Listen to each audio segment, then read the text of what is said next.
ate abadde yeeyita kabaka nga bw'avuma abantu mulowooza tebamuyodde. Bamusanze mu loogi nga yeegadanga, bamugye ku nswa. Ne TikTok vidiyo zinaatera okuteebwa, mugenda kulaba omuliro ku intaneti kuno mutya abantu.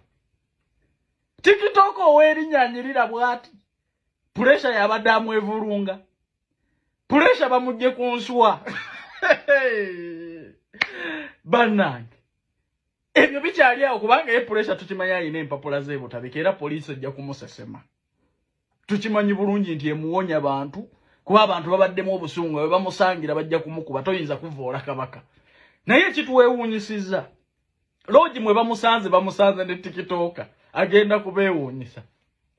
Mulabe nti bino ebiwala ebitiba wano biriibwa balalu tebirina kiddako, n'osambibwa puleesa. Oli gwe tumanyi obulungi nti ne waya ezimu teziriika, alina n'empapula z'ebutabika. Bannange wenjogerera bino, puleesa atemeza mabega wa mitayimbwe. N'ekibeere kyakuyiga eri ffenna. Kituufu ddembe lyaffe okwogera n'okulaga ennyiike eri buli kimu mu ggwanga lyaffe Uganda. Ne mulekeraawo okuwemula abantu.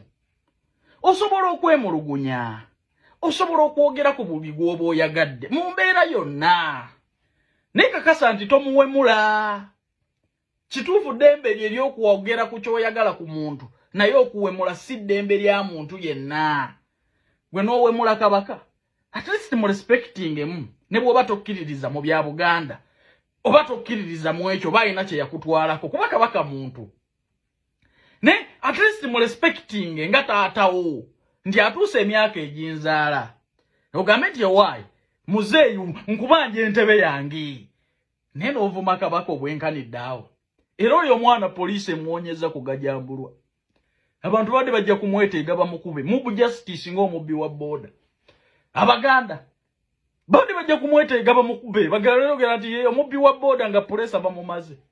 Kwatamu katono, gino emirimu gitambulirawo. Twetaaga abawala n'abalenzi kola mu ggwanga lya Kuwait, bakola mu mawoteeri, kuba ku namba zino wammanga, noti 74 noti 6 72 68 4, oba noti 7 6 4 17 25. Twetaaga abawala n'abalenzi kola nga ba waiter ne ba waitress ne ba cleaner mu ggwanga lya Kuwait. Salale ba cleaner eri $1.5 million, salale waba waiter ne ba waitress $2 million. Bakuwaawo okusula, bakuliisa, transport, obujjanjabi. Mbajjukiza n'ekya vacation buli mwaka, ekyo kibadde tekiriiwo. Contract ya myaka 2 mutambulirawo, interviews zigenda mu maaso. Ate abakulu ba staff ba Uganda babagambye nti sente zo ziteekamu ng'omaze kulaba ku visa. Bakubireko twesangeyo. Nege nakafuna waga akagwa ku desk yange.